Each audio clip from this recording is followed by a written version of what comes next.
Zoom bar on the bottom. So it should open up and it'll allow you to type in your questions to us. Does that make sense? Nod. Yeah. Okay. Yeah. We appreciate your patience on this. This is new technology for us. You are the first set of guinea pigs to try this. Yeah, I lost the door, Velma. Yeah, and so we are hoping that this will be successful, and it is being recorded. I will let you know. Your pictures may show up in the recording, but we'll get you to sign some, signatures or something. No, you don't want to be famous. And then we will be able to share this recording with others that weren't able to participate today. Okay. All right. There you go. We're just going to wait a few more minutes. Cambridge is on. I see that. We don't have a mic, but they can hear what's going on. Fantastic. Don't lose. Welcome to Cambridge. There's great things for you to play with in here. You can actually send messages to one another. Oh, chat. You can click to participate and chat with them privately if you want. So if you see a friend from a long time ago, you can have a side chat. So how are things out in Edmonton, Madison? Good. It's a nice day today, so that's nice. Excellent. And who else? Just going to go through my list and see who we're missing. Elma's here. Elma from Center of Hope. And we had Cambridge on. Let's see if maybe Mel's on. Donna's not on yet. CFS. Joel's not on yet.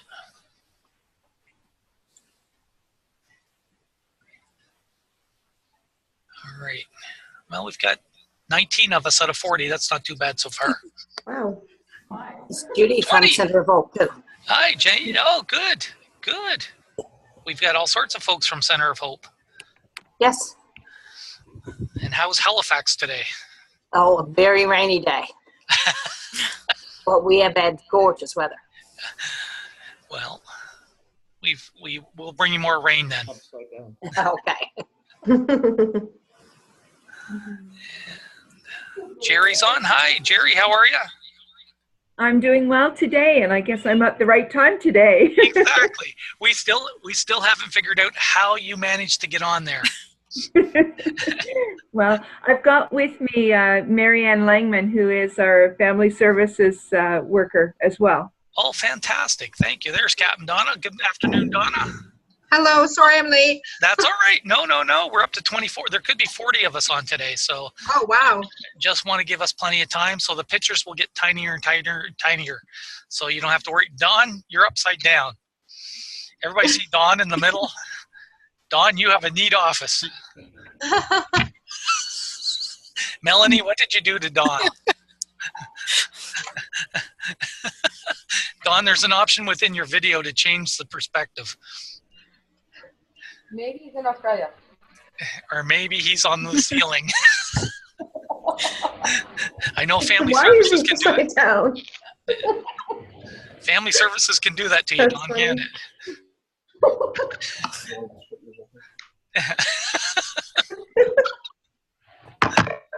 There he is. Welcome back, Don. Good to have you up, right? Bonnie and I are together. There we go. Great. Alrighty. What are we at? 24. Okay, I want to get started. I'm going to mute you all, and then we're going to have Paula come on and start things up. And you'll probably hear some bings as people join us, but don't be afraid. As I said, there could be a number of us, but I'm excited about this. This is the first time we've ever done this, and hopefully it'll be a regular occurrence for family services and for the territory. So I'm going to mute y'all, and And now we're going to find Paula. I'm here. Are you still good as co-host? Yep. I still have to share my screen though to Yep. get the stuff up, right? Yeah. So Where are we? there we go. That one. So there we go. I'm like, oh, okay. Are you going to send the slides to us? Yes, we are. Awesome. Thank you. The slides will come at some point. Part of it is we're trying to figure out where to put them and where to store them, because there are at least 4 folks that couldn't join us and wanted us to be able to share that with them. Alrighty. Okay, Paula, it's all up to you. Okay. So welcome everyone. As Peter mentioned, this is our first time with this, so excuse the little hiccups every once in a while, but I hope it will be worthwhile. And this is just going to be like a primer on a lot of stuff, so I'm sure there will be lots of questions, and my email is at the end of it, so please feel free to contact me if you have more questions. If we don't get to something that's a burning issue for you, absolutely just give me a call or email, and we'll hopefully figure out what the answer is for you. So the basic overview of what I wanted to cover today was some information about like refugee and immigrants 101. So just the very basic level of this, who's coming to Canada. Then I'm going to look at some of the opportunities for ministry and how to better serve newcomers based on some of the research projects and reports that we've been involved in the past year. And these are not to tell you what you should be doing, but to kind of spur on some brainstorming and ideas, and to let you think about your local context and what will work and what might be a good thing to think about. And at the very end, hopefully we'll have some time for some Q&A. So the first part, this is our first test of technology. I have some true or false questions just to kind of gauge where the level of knowledge is or awareness is on some of the finer points of immigration and refugee issues.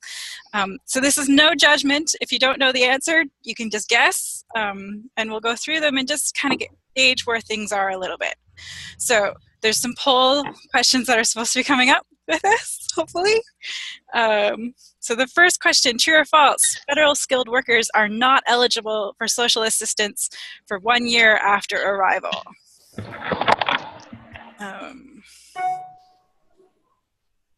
So I can't see if the poll is coming up or not. More, what is that? Okay, I'm just going to keep going and hopefully it works. Number 2, resettled refugees. And I've got the categories there. Don't worry about the acronyms. We'll get to that in a minute. Become permanent residents upon arrival in Canada. Number 3, newcomers aged 65 or older upon arrival in Canada are not eligible for old age security. Number 4, international students are not permitted to work while on a student visa. And number 5, refugee claimants must prove they have a well-founded fear of persecution based on their race, religion, nationality, political opinion, or membership in a particular social group. Okay, so let's see how we did on those.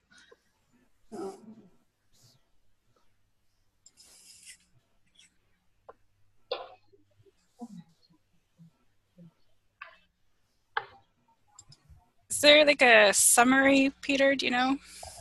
Should be. Let's see.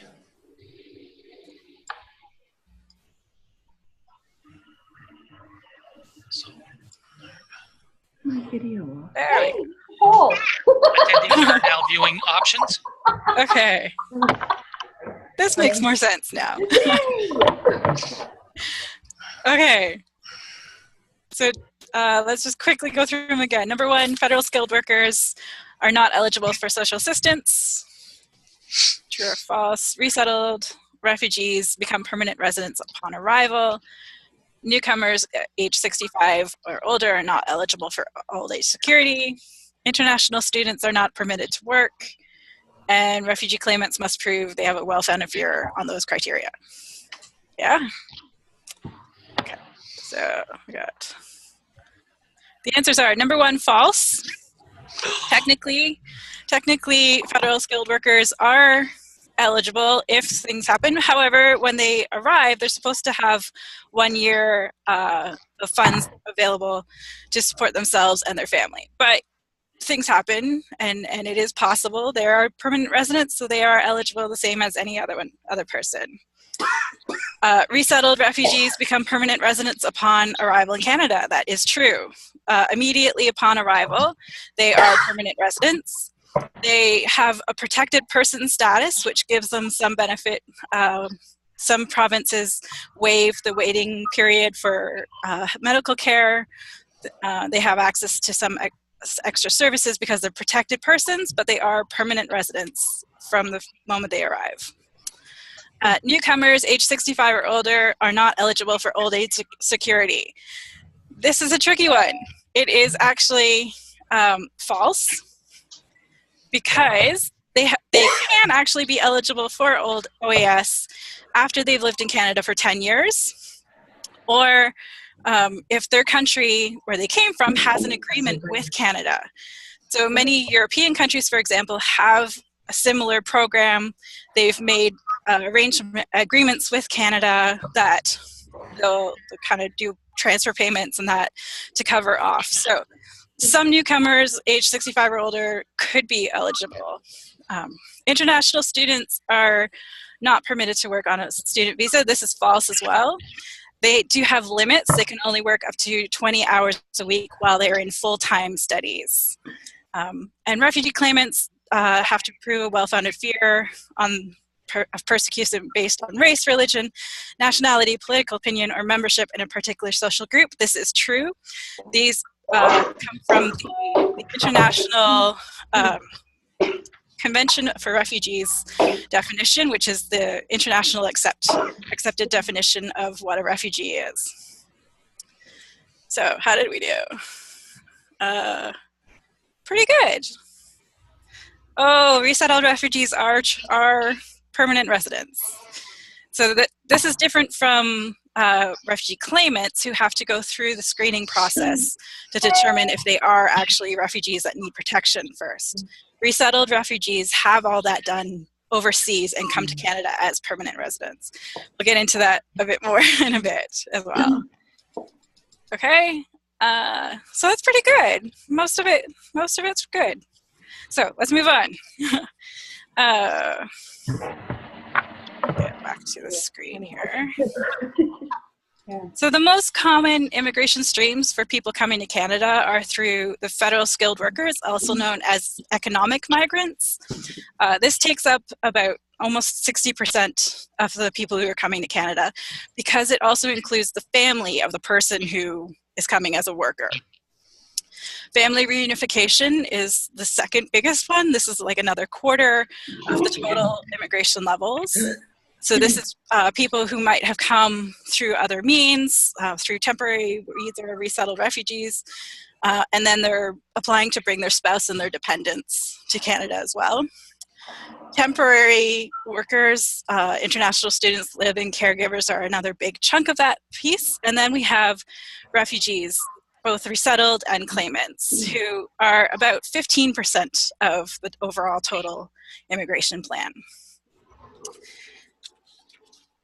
I wanted to focus a little bit on resettled refugees mostly because there are different streams between them, and the way that which stream they come under determines some of the support that they receive.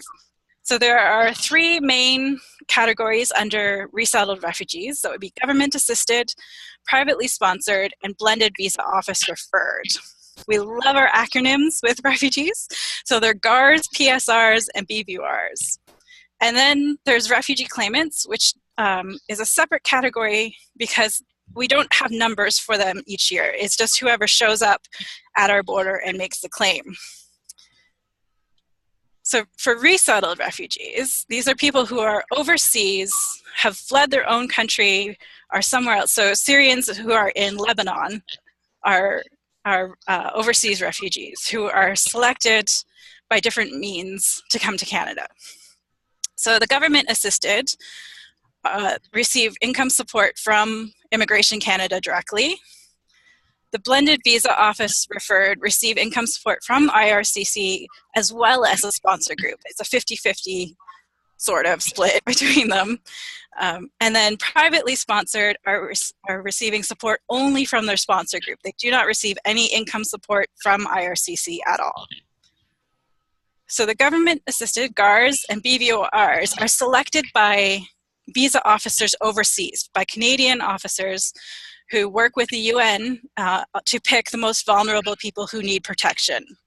The blended visa office referred are matched with sponsor groups here in Canada who are interested in helping settle refugees. And then the private sponsored are named by people in Canada, so specific refugees overseas who will be sponsored. For all categories of the sponsored ones, for BVOR and privately sponsored, their sponsor groups are required to provide for basic needs for the first year in Canada. So this includes the housing, their food, and clothing. In addition to that, they also are supposed to provide social and emotional support for orientation to life in Canada during the entire sponsorship period. So even if the refugees manage to become self-sufficient somehow, they get a job, they're in their own home, they're supporting themselves, the refugee or the sponsor group is still liable for the full year. If something were to happen, they have to start supporting the refugee again. Refugee claimants, this is a very quick process overview. There's many nuances to it, but this could be an entire webinar just on its own, talking about the ins and outs of the process. So the refugee claimants arrive at a port of entry and make an asylum claim. So they have fled their country for whatever of those reasons that we listed before. They get to Canada and make the claim. So their claim is then reviewed by the Immigration and Refugee Board, who make a decision if they should be granted protection. If they have a valid claim, they're granted status in Canada and allowed to stay. Or if they're not, they're denied protection in order to be removed. However, there's all kinds of options for appealing through a humanitarian and compassionate appeal, or a pre-removal order.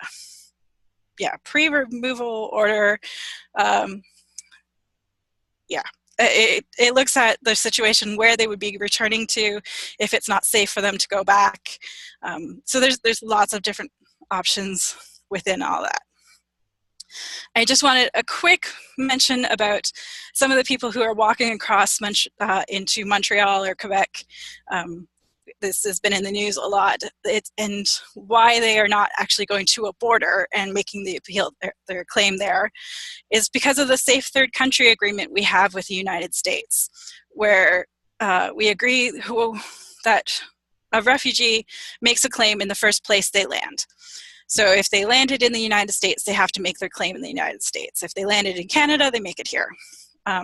The loophole into this is that if you actually made it into Canada somehow, you can make a claim. So there's been a lot of talk about illegal crossings, and they're not technically illegal until the claim has been denied. So if you're successful in your claim, it's an irregular crossing. If you're not successful, if you're denied the protection, then it's illegal, and you have some other consequences of that you're not allowed to travel to Canada again, and those sorts of issues. So I just wanted to put that little nugget in there as well. Paula, we have a question. Okay.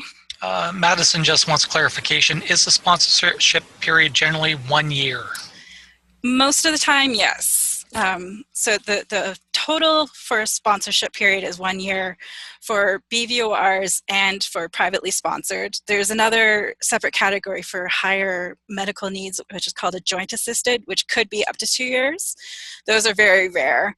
But during the blended visa office referred, there's a partnership. So the government pays income support for 6 months, and the sponsor group is responsible for 6 months as well. Okay. We have another question, just while you catch your breath. Yep. Captain Donna wants to know, does the protected person have to apply for permanent residency? And if yes, how long is that process? So it varies. So the refugee claimants who come are given a sort of protected status when they arrive and make their claim. It changes through the process where they're at, and then after they're granted a protection or not, the protected person status becomes automatic. Going to permanent residency is another step, and then for sponsored refugees, it's automatic. They arrive as permanent residents, but they also have protected person status. Does that make sense? And one last question, and then we'll let you get on and Okay. keep going. Captain Shelley has a question from out west. I think it had to do with the first question we asked you. Is that even if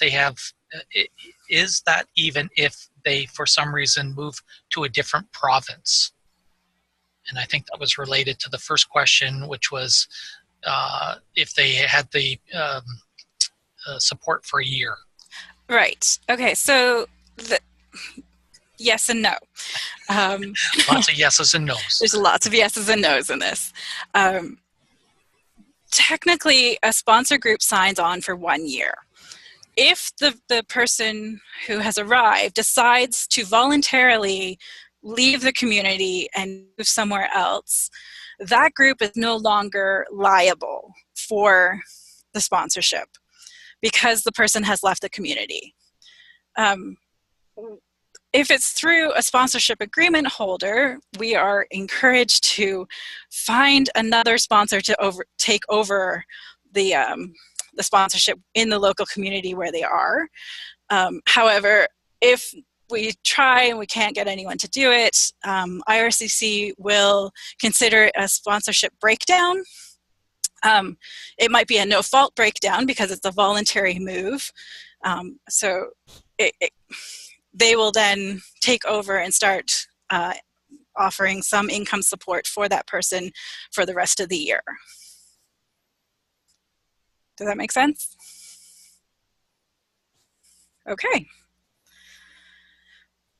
So I just have a whole bunch of scripture verses I wanted to put out there about why we do this. Why are we involved with helping newcomers to Canada? And I'm not going to read through all of them, but I just wanted to show, like, throughout Scripture, from Old Testament, in the Gospels, in all of the epistles, it repeats over and over again, welcome the stranger, take care of the stranger. I really like the verse from Matthew 25 in this version. It's very cliche. I know everyone always hears it and refers to it like, whatever you did for the least of these. But the way that it's said in the contemporary English version is, whatever you did for any of my people, no matter how unimportant they seemed, you did it for me. And this just speaks to me so much about newcomers to Canada. We often think of them as being other somehow. They're of a different faith, they're of a different culture, they're out there, they're somebody else's, but they're not actually. They all belong to God. We're all children of God. And sometimes they're the most marginalized people in our community. So we see them as unimportant, but really, how can they be unimportant if they're children of God? So that's just kind of my little encouragement in there to remind us that there is a reason we do this. God is expecting this of us, to take care of people who come to our land and to our shores. So there are a lot of challenges with this. And there's been a few reports and research projects that have come out through the past year with kind of the same things repeating. So I thought a lot of us, not everyone on this list is from Community and Family Services, but most are, and that was kind of the aim of it. So I focused more on some of the challenges that you might be having or coming up against. And the big ones are language barriers, speaking different languages, not having translators, the different kinds of food that people are used to and not having that in your food banks. needing grief counseling, the overwhelming numbers. There's 50,000 refugees that arrived last year, and more coming this year. The clients that don't know their rights has come up, especially around housing, but also with privately sponsored refugees not knowing what they are entitled to. And then month 13 transition, which I'll get into in a little bit as well. So I wanted to just kind of throw out some ideas, and this is not a prescriptive thing that you should be doing all of these things. This is just my throwing out some ideas so that you can think about what will be possible in your local context, or start thinking about what you could do. So looking at the language barriers, conversation circles are an easy, great way to get people practicing their English skills or French skills if you're in Quebec. Language is probably the number one concern that people have, that if they don't have the language, they're not going to integrate and settle well, because there's so many barriers for them.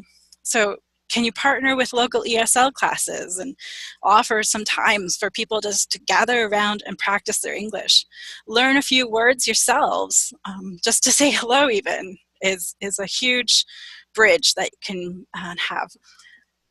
If people are coming with translators who are connected to them somehow, is it possible for you to talk to that person about volunteering with you on a regular basis, so that you have someone that you know can come and translate when people are coming that don't speak the language? This can also help that person, if they're a newcomer especially, and they need some volunteer experience that they can put on a resume. If it's a volunteer, it's free. You don't have to pay them anything. If you have money, that's even better. You can hire somebody to be a translator and have set times that they're going to come, and you know that you have someone that's going to be able to speak the language.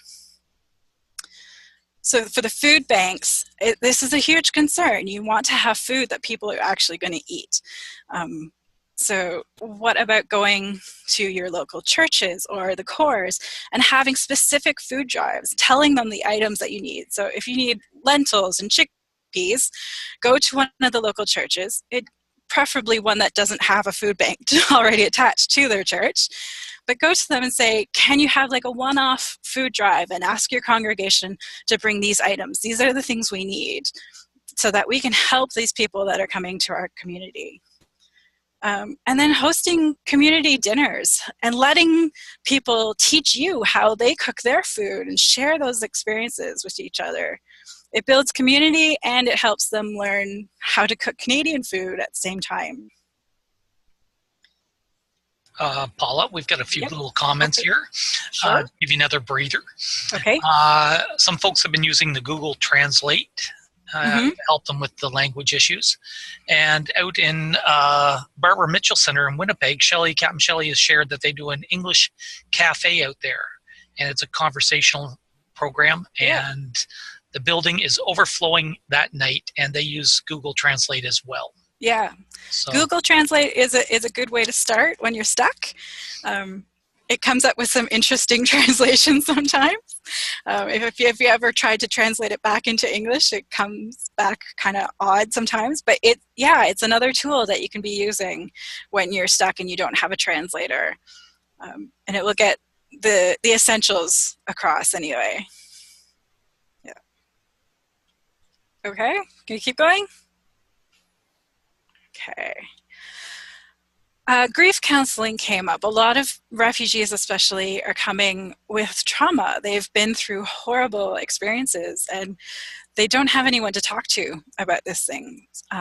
And sometimes it might mean that they need some professional help. And please do not feel like you have to do trauma counseling on your own. You can refer to local counselors if you know any. If you don't know any, there's this Canadian Centre for Victims of Torture. It's based in Toronto, but they have contacts across the country, and they can help you find someone who can guide you through how to help these people. Do not try to do it on your own unless you are trained to do it. A lot of it is about building community, though. They might not be so traumatized that they need professional counseling. They just need people to talk to. They're on their own if they're not working. They can be on their own for several hours a day. The moms are at home with all the kids all day long. So just social events to get them out of their house and meeting other people and having a chance to talk about their story, building relationships that way.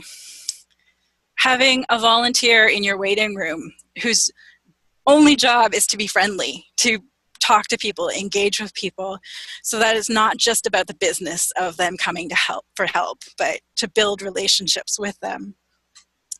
I wanted to highlight the Canadian orientation.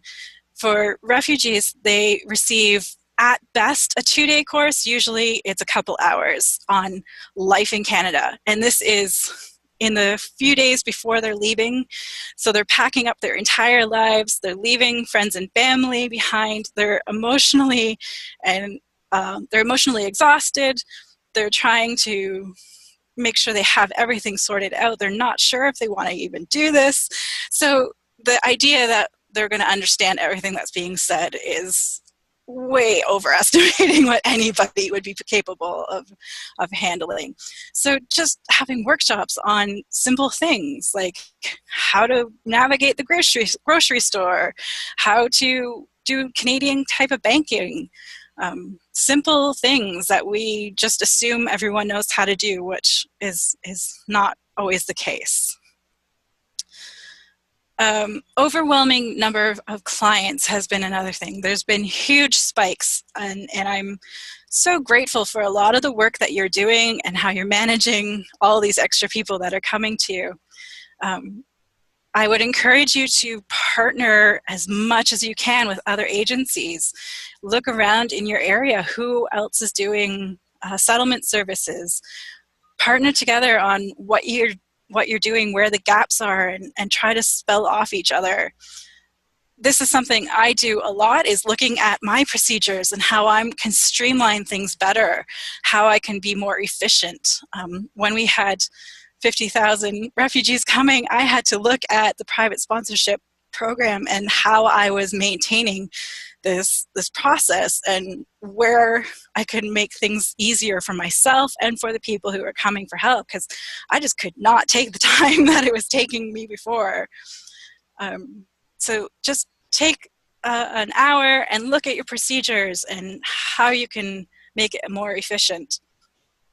And then having workshops or information sessions to explain your policies and procedures. A lot of people are not sure what they're entitled to. They come with all these big expectations. So just having time to explain it to a big group and have it all kind of done at once, instead of each individual meeting or appointment, you're going to have to explain it over and over and over again. And not everyone might show up, but if you offer it, people will start, the pickup will start up, and hopefully it will be easier to get through all of the appointments that way. And we have a question from Okay. Donna. She says, workshop on Canadian orientation is a great idea. Any suggestions on who we can invite to do this in Toronto? Most issues are navigating the systems of applying for PR. Okay. So if you're in Toronto, Angelica Hernandez is at the Toronto Immigrant and Refugee Services, or Captain Angelica. So the Salvation Army has an Immigrant and Refugee Services right here in Toronto that can help with that sort of those orientation classes and workshops. In Toronto, I'm available too. I can work on that. There's also the Refugee Sponsorship Training Program, specifically for resettled refugees.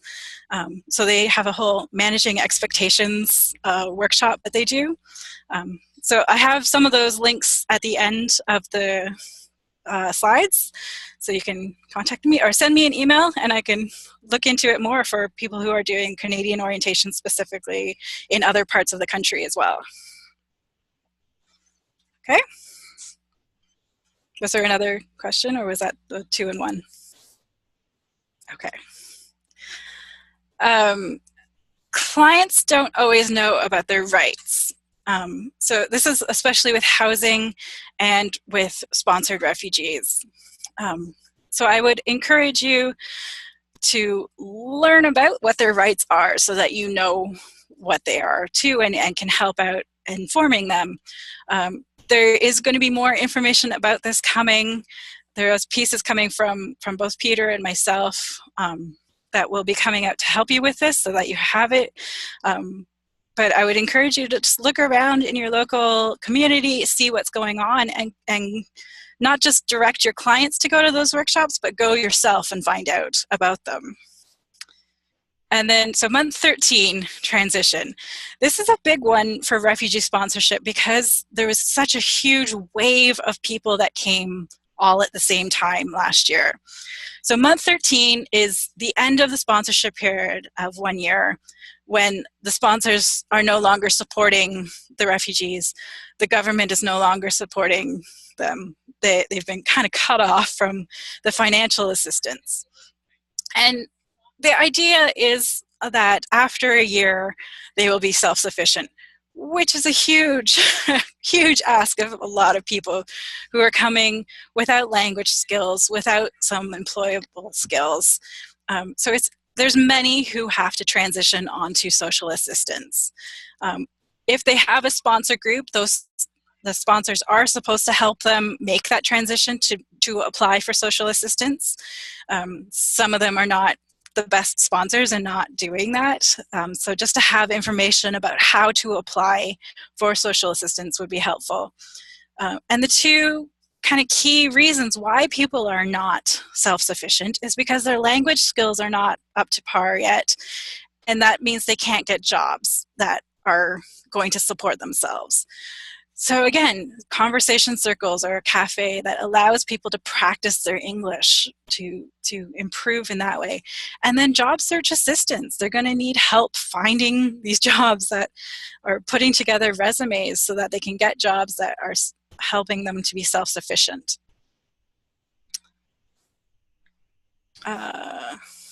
Melanie just reminds us that the Community Legal Education of Ontario has lots of information that you can order in different languages. Yes. So yeah. Accessing those resources as well. Absolutely. So also part of month 13, I didn't put on here, was the social aspect of it. They're not just cut off from the financial support, but sometimes very well-meaning people sponsored these refugees to come, and they're exhausted by the end of the year because it's been a long, huge process, and they might not have connected with the refugee as well as they could have on the social side of it. They've just been kind of maintaining the income support side of it. So they're going to be cut off and feel like sort of they've been abandoned in a way. So the social aspect of supporting them, offering places to build community is going to be really huge on this. The good news is that the bulk of the people in the big wave have passed the month 13 mark. So the transition onto social assistance has already been done for vast majority. We had 25,000 people that came by the end of February last year, so out of the 50,000. So two months took on half of the total year. So the bulk of those have already transitioned, but they're still struggling with being self-sufficient, which means they are going to be coming to your food banks. They are going to be coming looking for help to keep going with their lives here in Canada. So I just kind of wanted to throw out this question. And I don't want it to seem like one or the other is better, but it's a question for you to consider. Do we want to do triage or do we want to do preventative care? And both are so important. Triage, I mean, to be a conduit in a way. So you're not going to be the ones that are providing the settlement assistance, but you know where those partners are in your community. And when people come to you, you know where to refer them. So that's going to take a little bit of work of finding those partners, finding those resources. Preventative care is kind of more of all these things I've been talking about, of investing time and energy and sometimes money to be this place that can build community and help people get through this harder time of settling in Canada. So both are just as valid. I want to emphasize that. But you need to look at your local context and what your capacity is and what you want to be doing. You don't have to do all of these things all at once. You can kind of pick and choose and figure out what works for you the best.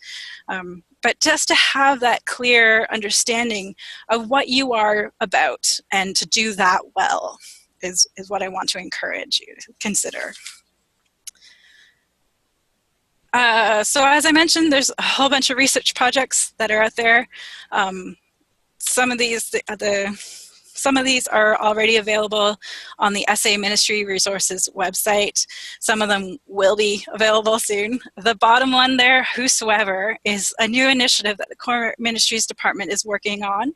We're launching in November, I think it is. And this is going to be welcoming diversity.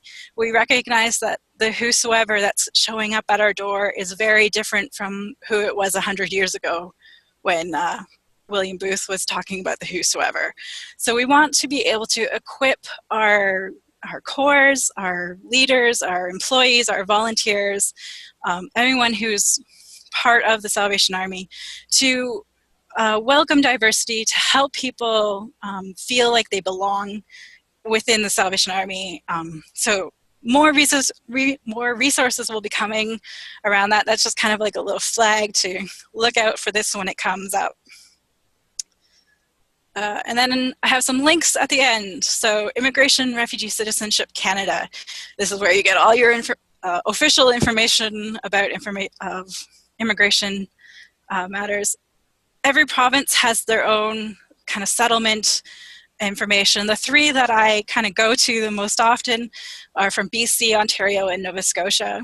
The Ontario one especially, it has information that's specific to Ontario, but it's also much broader. So anyone across the country could come and find some information on that one. It's a really great website. And then the Refugee Sponsorship Training Program, they have trainers across the country in each province that help specifically with refugee sponsorship, for private sponsorship mostly. So they do seminars and training on the process of sponsorship, the expectations, how to manage expectations, settlement assistance, the whole process from applying to arrival to post-arrival. On this other side of that slide, I have your Salvation Army contacts. So as I mentioned, Toronto has an immigrant and refugee services. So does Atlantic. It's located in Spryfield, Nova Scotia, which is just outside of Halifax. And then Montreal Citadel also has a dedicated immigrant and refugee services. There are other places that are doing immigrant and refugee services as well, but these are the three dedicated units that are focusing solely on these matters. And then there's me. I'm your Immigrant and Refugee Services Liaison. I am here as a resource for you. And my email is there if you have any questions at any time. Shoot me off an email and I'll try to help as best I can. I should mention email is a better way to contact me than phone. Part of my streamlining processes was to limit how much I answer the phone. So it goes to voicemail a lot of the day so that I can focus on the work that I'm doing. So email is definitely the better way to get in touch with me. We have a comment. Oh, sorry. Okay. We have a comment from Captain Shelley out in Winnipeg. She put on our chat area that they have an amazing program out in Winnipeg for young people that are 18 to 35 that are from war-torn countries that teaches them how to learn English, to live in Canada, and write a resume, how to apply for a job, etc. It is called the LEAP, L-E-E program, and if anyone's interested, to contact her and they'll give you more information about it. So there's a great resource. Yes. It's a fabulous program. I've seen some of the materials from it. It's absolutely amazing. So I would encourage you to take a look at that closer if you're interested.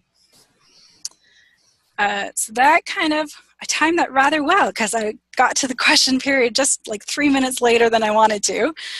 So I just wanted to, if there's any other questions, you can throw out things that you're doing, that anything I missed. So I've unmuted everyone, and Yep. so if you have some questions, you can talk to Paula directly.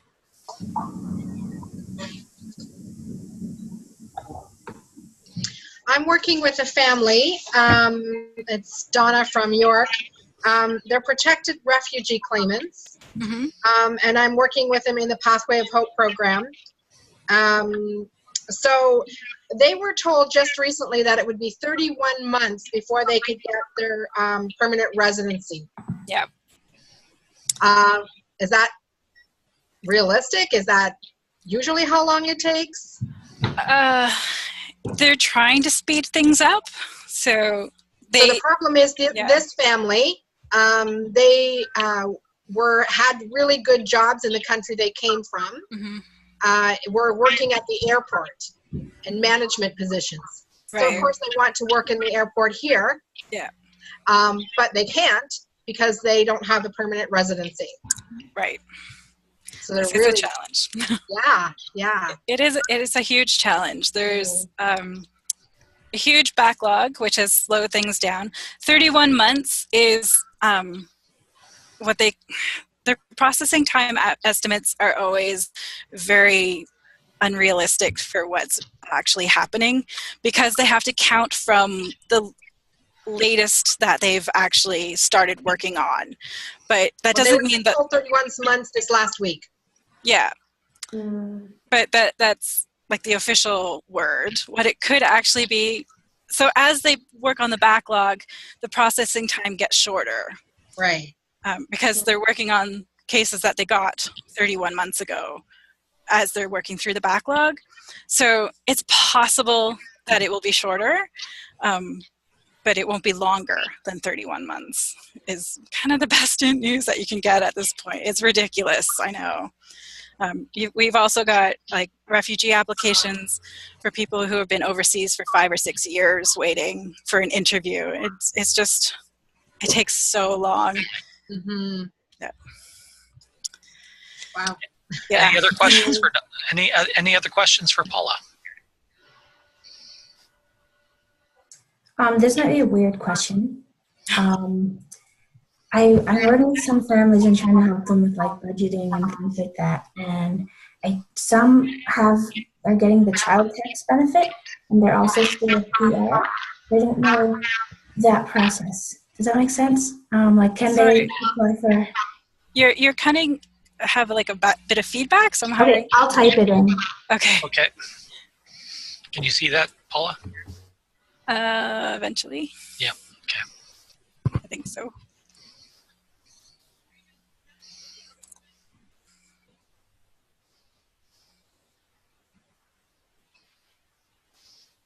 While Madison's typing, does anyone else have a question?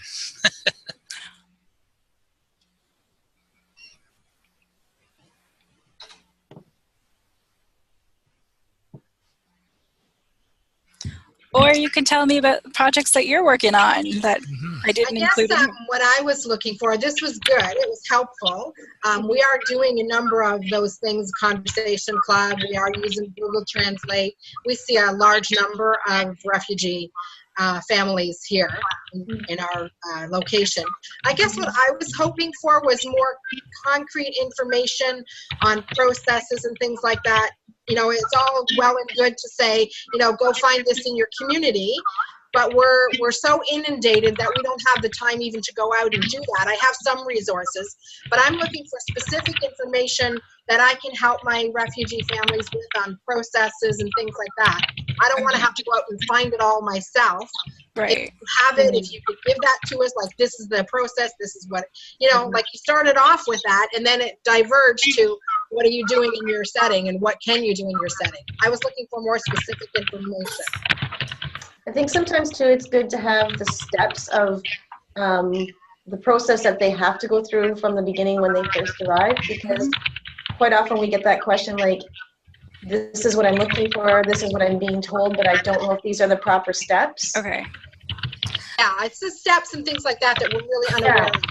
That would be very helpful to have printed out so we can just access the information rather than hunt it down. Right. Yeah, kind of like this is where they're starting and this is where they're kind of should be ending up.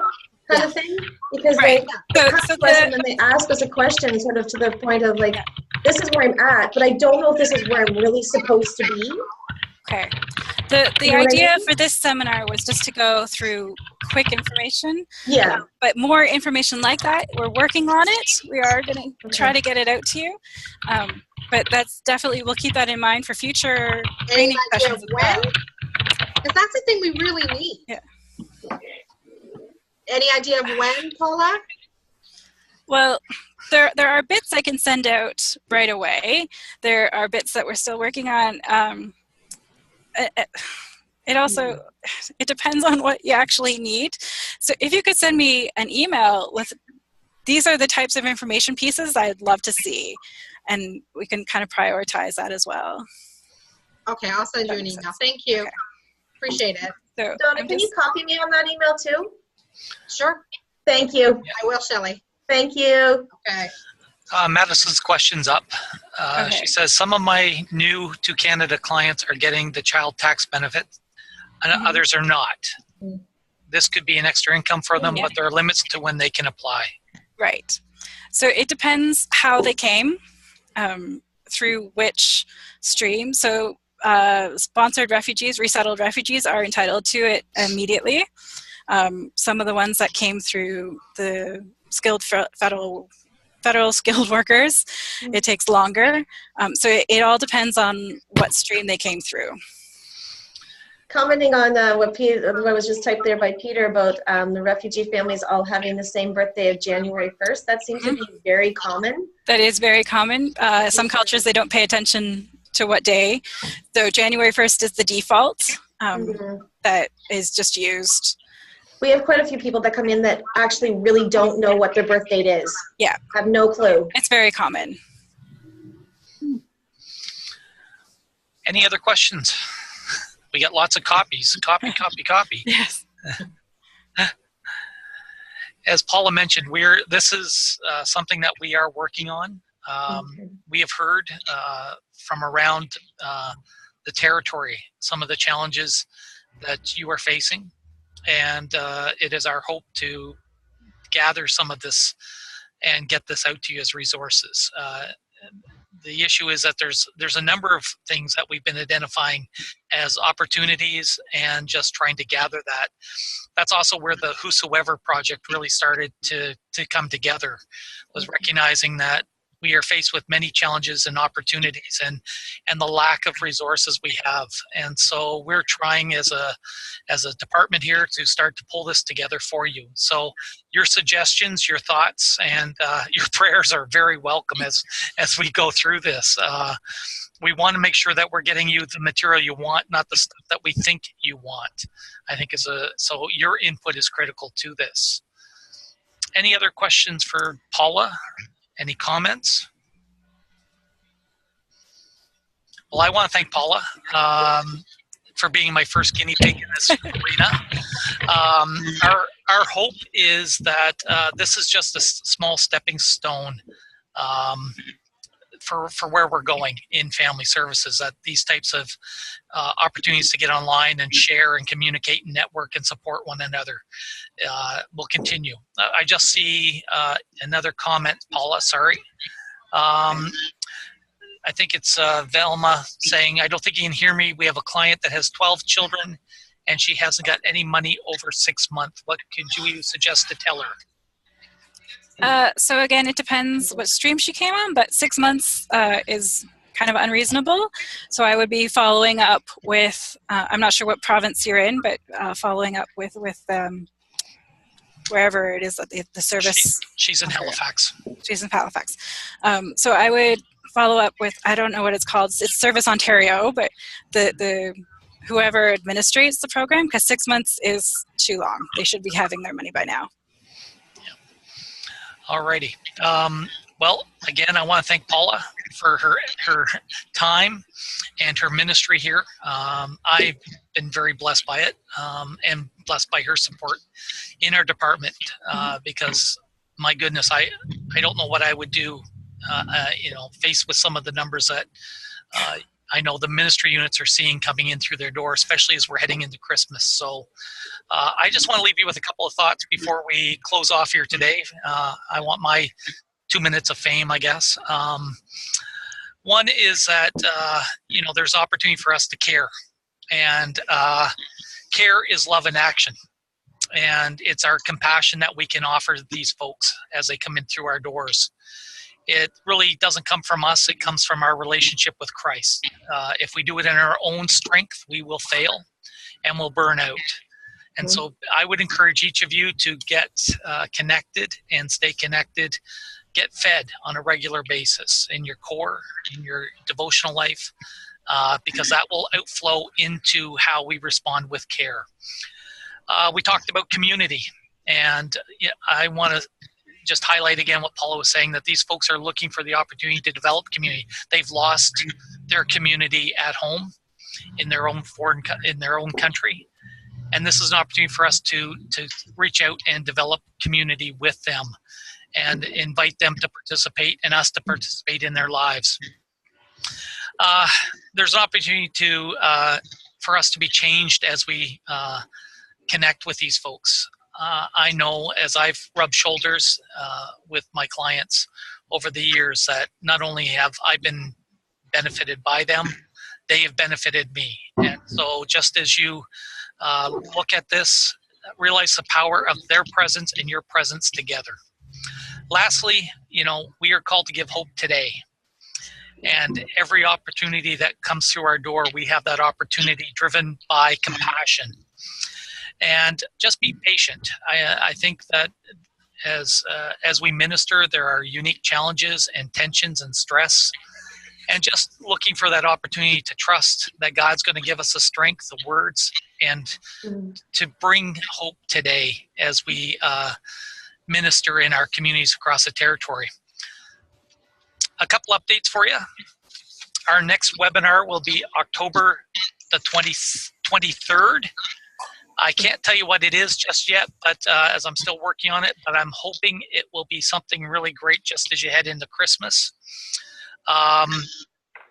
You will notice on the dashboard notices that there is new CMS training. We have created a new consent and privacy form as well as authorization forms, and you as workers need to sign up and get that training. This session, as I mentioned, is being recorded and will be available offline once we figure out where to put it. And of course, Paula's slides will be there as well. We will be sending out a Survey Monkey to you just to see how well we did. So it's going to be anonymous and give us some feedback on what we can do to what was good, what was things we could improve on. And lastly, just an email to me or Paula, just your feedback, your comments would be very, very appreciated. This is something new for us. We are hoping that this will be a regular September through June, but also we are looking at building in longer components of training, as Captain Donna just mentioned, more on the details and more about the solid information. So, look forward to that probably sometime in 2018. And I just saw another comment. Isn't October 23rd during the Social Services Conference? Yes, you're right on that. My date is wrong. Hang on. Flip-flop. October 26th. That's the Thursday following the conference. Thank you for that comment. Melanie, I appreciate the highlight. I got to read my own writing. October 26th is the Thursday. Anyway, folks, any last comments? Anything that you'd like to share before we sign off here? We're having a refugee family over to our house for Thanksgiving dinner. Excellent. Yeah, looking forward to it. Awesome. There you go. That's kind of exciting. Shared meal. That's very cool. You. Yeah. Thank you. Well, folks, yes, I will do that, Shelley. I will send you the slides for the next one. Thank you. All right, folks. Thank you Thank you. so much for this. This has been a wonderful opportunity. I'm excited by it. So thank you. Thank you, Paula. Thank you, Paula. And Thank you. Paula. Thank you for giving up your hour. yeah, and Lord bless you all in your ministries. Thank you. You too. Thank you. Okay, take care. Bye-bye. Bye. So that's all that.